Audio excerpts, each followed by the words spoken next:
Top Daily Telegraph columnist Celia Walden, and despite NatWest admitting grave errors and their chief executive resigning in disgrace, certain quarters of the left-wing media are still unable to grasp why the Nigel Farage banking scandal was a wake-up call for democracy.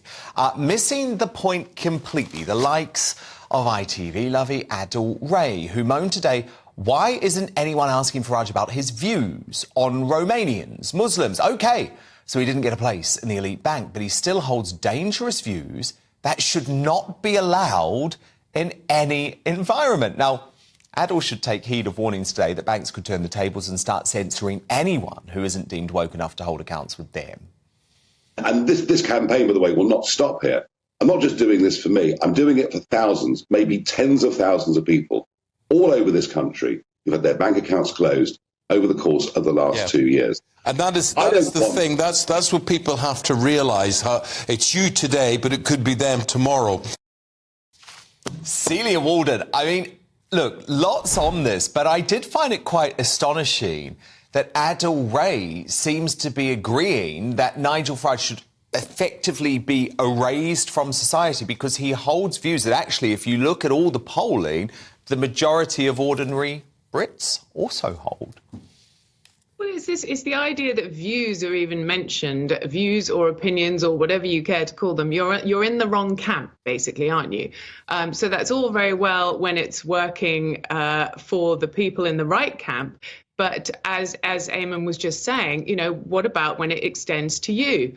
And so at the moment, we know very well that these people have the moral high ground, so they can look at people and what's most astonishing, I think, about this story that keeps sort of going on, and it's lasted for weeks now, but with good reason, because the deeper we get, the bigger the story gets. We're not just talking about banks even, are we? We're talking about businesses, any form of business who might decide, you know, maybe a coffee shop will turn you away, Dan, because they don't like your show, you know. It's just where does it end? Then you're effectively sort of talking a kind of apartheid, really, where you're being discriminated against based entirely on your views when even though you're a paying customer. And Celia, you think you can actually trace this change back to the Brexit vote? I think there's the two things that have marked British society most, very obviously, in the past few years, and for many years, have been Brexit first and then COVID. And something about the combination of the two has been really sort of toxic, I think, in terms of creating this enormous divide that I have seen in America a lot, but never in Britain. And in fact, I was always very proud of how people with completely opposing political views could all sit down and have dinner together. People would marry people with different political views. Whereas now it feels like, you know, there are a few subjects, if you bring them up, it's enough for somebody to leave a room, or it's enough to stop someone from becoming a member of your establishment to as we know, it's enough to sack someone now. And I think that's terrifying because it seems to run so counter to what we are. Yeah, I totally agree. Now, look, Celia, your latest Daily Telegraph column, absolutely fascinating.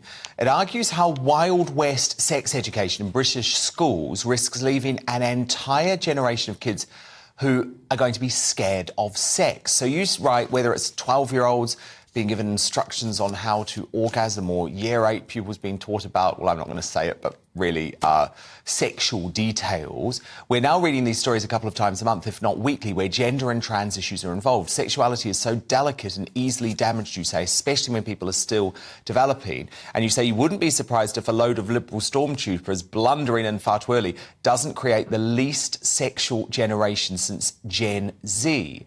So clearly, Celia, you think there's a big issue at the moment with this sort of gender and sexual ideology being pumped out within schools. Well, I mean, funnily enough, I mean, it really is sort of effectively the same thing as what we've just been talking about, isn't it? It's a group of people who, because they are on the side of the angels in their heads, feel entitled to do something that is completely wrong, that's completely against all the rules, that's against every form of common sense.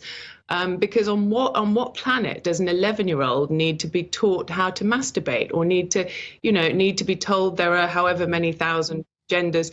It's confusing and it's damaging for them because they're not ready.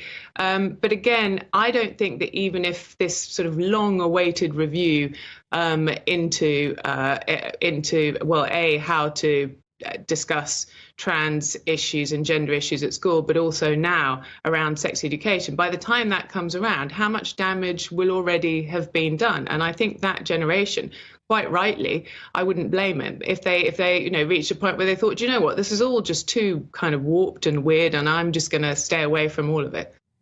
Yeah, indeed. So do you think this sort of indoctrination needs to be left out of the classroom, or where do you stand on it? Well, not to sound like an old person, but I do. It used to be very simple that we were told how babies were created, and everything else was basically, left to your parents, depending on your cultural background, on your religion. I just don't think any of this should be under the remit of the teachers. It's completely wrong because, as we now know, the government has completely lost control of teachers, and they are now behaving according to they're making up the rules as they go along, which there doesn't seem to be any accountability as to what a child might be told in the classroom. No, very good point. Very good point. Well, it was a fascinating column. Celia Walden, Daily Telegraph, superstar columnist. Thank you so much, Celia. We'll speak very soon.